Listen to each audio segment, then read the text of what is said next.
नमस्कार दोस्तों, युक्ति आईएएस में आपका हार्दिक स्वागत है।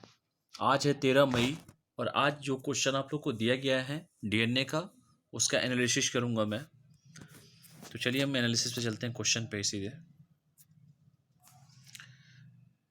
आप लोग बहुत अच्छा प्रयास कर रहे हैं। बहुत लोग का क्वेश्चन का आंसर सही आया था, कुछ लोग का गलत भी आया था। कोई नहीं, गलत सही होता रहता है, इसमें ज़्यादा टेंशन लेने की कोई ज़रूरत नहीं है आप लोग को। पहला क्वेश्चन क्या पूछा है? अटल पेंशन योजना के बारे में कौन सा कथन असत्य है? यही पूछा है क्वेश्चन में। अटल पेंशन योजना के बारे में कौन सा कथन असत्य है, यही पूछा गया है। अब ध्यान से सुनिए। इस योजना की शुरुआत 9 मई 2015 को की गई थी। बिल्कुल की गई थी, सही है ये। यह योजना विशेष रूप से संगठित और असंगठित दोनों क्षेत्रों के श्रमिकों पर केंद्रित है। क्या यह दोनों केंद्रित है? नहीं, सिर्फ असंगठित क्षेत्र था। संगठित मैंने कहीं नहीं बताया था, तो ये हो जाएगा गलत। इसके तहत सर्वाधिक पंजीकृत ग्रामीण बैंक द्वारा किया गया, ये तो मैंने पढ़ाया ही नहीं। ये कैसे डिसाइड कर सकते हैं कि ग्रामीण बैंक द्वारा किया गया? जब आपका असत्य पूछा है, जब आपका असत्य पूछा है तो असत्य क्या होगा? असत्य पूछा है यहाँ पे। पहला ए तो सही है, बी गलत है क्योंकि संगठित नहीं होता है, और सी भी गलत है। तो जब बी भी गलत है, सी भी गलत है, तो आंसर क्या हो जाएगा? आंसर डी फॉर डीओजी साहब। ठीक है, डी फॉर डॉग, मतलब डी ऑप्शन होगा। ठीक है, चलिए दूसरे क्वेश्चन पे चलते हैं। दूसरा क्वेश्चन पूछा है, पेंशन निधि विनियामक और विकास प्राधिकरण के संबंध में कौन सा कथन सत्य है? यही पूछा है, सत्य पूछा है। तो चलिए देखते हैं सत्य क्या पूछ रहा है इसमें। देश में पेंशन निधि को विनियमित करने वाली संस्था है। ठीक है, बिल्कुल है। राष्ट्रीय पेंशन प्रणाली, जिसके अभिदाताओं में केंद्र सरकार, राज्य सरकारों, निजी संस्थानों, संगठनों और असंगठित क्षेत्र के कर्मचारी शामिल है, का नियमन पीएफआरडीए द्वारा किया जाता है। बिल्कुल किया जाता है। अटल पेंशन योजना का पेंशन फंड नियामक एवं विकास प्राधिकरण द्वारा प्रशासित या संचालित किया जाता है। बिल्कुल किया जाता है। पूछा सत्य है, तो जब तीनों का तीनों जब सत्य दिखाई दे रहा है तो आंसर क्या हो जाएगा? उपरोक्त में से सभी। ठीक है, तो दूसरे का आंसर भी क्या हो जाएगा? डी हो जाएगा। तीसरा क्वेश्चन के बारे में पूछा है। तीसरे क्वेश्चन में क्या पूछा है? कौन सा कथन असत्य है राष्ट्रीय प्रौद्योगिकी दिवस के रूप में? भारत ने 12 मई तो मैंने कहीं नहीं पढ़ा है, आगे पढ़ने की जरूरत ही नहीं है। 11 मई होता है, तो ये हो जाएगा गलत। इस वर्ग का मुख्य फोकस विज्ञान और प्रौद्योगिकी के माध्यम से अर्थव्यवस्था को गति देना है। बिल्कुल सही देना है, सत्य है। प्रत्येक वर्ष इस दिन को विज्ञान प्रौद्योगिकी मंत्रालय भारत में विज्ञान और प्रौद्योगिकी के क्षेत्र में योगदान के लिए व्यक्तियों को राष्ट्रीय पुरस्कार देकर सम्मानित करने के रूप में मनाता है।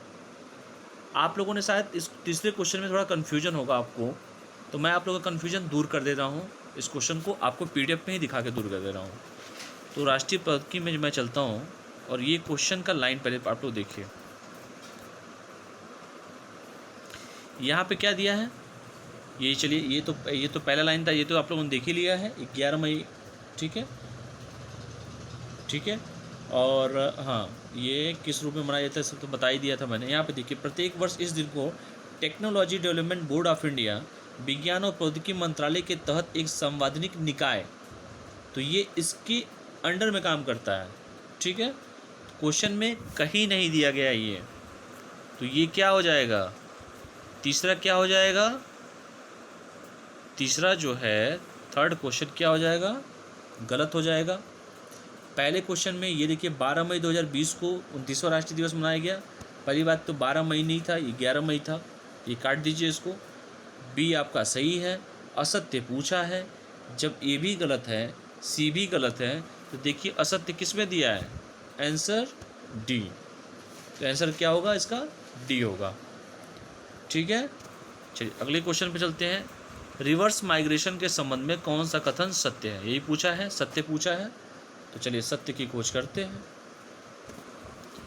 सामान्य शब्दों में रिवर्स माइग्रेशन से तात्पर्य महानगरों और शहरों से गांव एवं कस्बों की ओर होने वाले पलायन से। बिल्कुल है।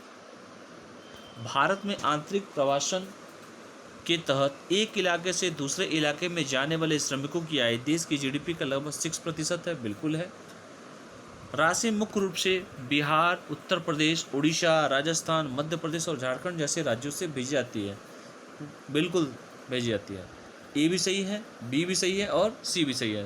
तो आंसर क्या हो जाएगा? सत्य पूछा है उपरोक्त में से सभी, यानी कि first, second, third and fourth चारों का ऑप्शन क्या होगा? डी होगा। इस क्वेश्चन का भी आंसर देखना हो तो आप यहाँ पे देख सकते हैं। यहाँ पे यही लाइन उठा के रख दिया गया है, ठीक है। और ये श्रमिकों की आय का जीडीपी ये भी बता दिया गया है आप लोग को, ये यही लाइन थी। और ये पूरा का पूरा ये भी था, ये भी आपने चौथे क्वेश्चन में देख लिया। थर्ड वाले में आपने सबसे बड़ी दिक्कत यही है कि आप लोगों ने जल्दीबाजी में इस क्वेश्चन का आंसर बहुत लोगों ने दिया होगा। जब 11 मई मैंने बोल ही दिया था तो 11 मई ही होगा, ठीक है। तो ये भी क्वेश्चन आप लोगों ने देखा और ये भी बताया गया था कि इसका पूरा वर्ष का मुख्य फोकस जो मैंने बोला भी था आप लोगों से, ये भी था। और इसमें थोड़ा कन्फ्यूजन आप लोगों को हो गया होगा कि ये जो लाइन जो लिखा हुआ है टेक्नोलॉजी वाला, इसमें ये इसके मंत्रालय के अंतर्गत काम करता है, इसलिए आप लोगों ने इस चीज़ को ध्यान नहीं दिया होगा, ठीक है। तो आपका चारों का चारों क्वेश्चन जो भी है, चारों के चारों क्वेश्चन का आंसर क्या होगा? डी होगा।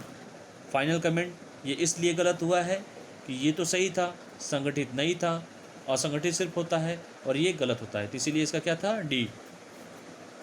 दूसरे में मैंने बता ही दिया था आपको, पीटीआरएफ के बारे में तीनों का कथन सत्य है। पूरा का पूरा लाइन आप जाके देखेंगे तो आपको पता चल जाएगा। सी में भी बता दिया था मैंने, 11 मई होगा, ये 12 नहीं होगा, और ये सही था और ये गलत था। तो असत्य पूछा है तो हो जाएगा डी। और डी में क्या बताया था? रिवर्स माइग्रेशन सभी के सभी सत्य हैं। तो फाइनल कमेंट क्या है मेरा? फर्स्ट का डी, सेकंड का डी, थर्ड का डी एंड फोर्थ का डी। तो राजकुमार जी ने इसका पूरा का पूरा आंसर सही दिया है। बहुत बहुत बधाई राजकुमार जी को। आप भी लोगों ने, बहुत सारे लोगों ने आंसर सही दिया है। थर्ड क्वेश्चन में थोड़ा कन्फ्यूजन था, कोई नहीं, क्वेश्चन आंसर होते रहते हैं, प्लस माइनस चलता रहता है, लेकिन अपनी कोशिश मत छोड़िए आप लोग। मुझे बड़ी खुशी है कि आप लोग कोशिश कर रहे हैं, यही बहुत बड़ी बात है, ठीक है। तो चलिए हम कल फिर नए डीएनए के साथ फिर मिलते हैं। तब तक आप लोग पढ़ाई करते रहिए, स्वस्थ रहिए, मस्त रहिए और पढ़ाई करते रहिए। धन्यवाद।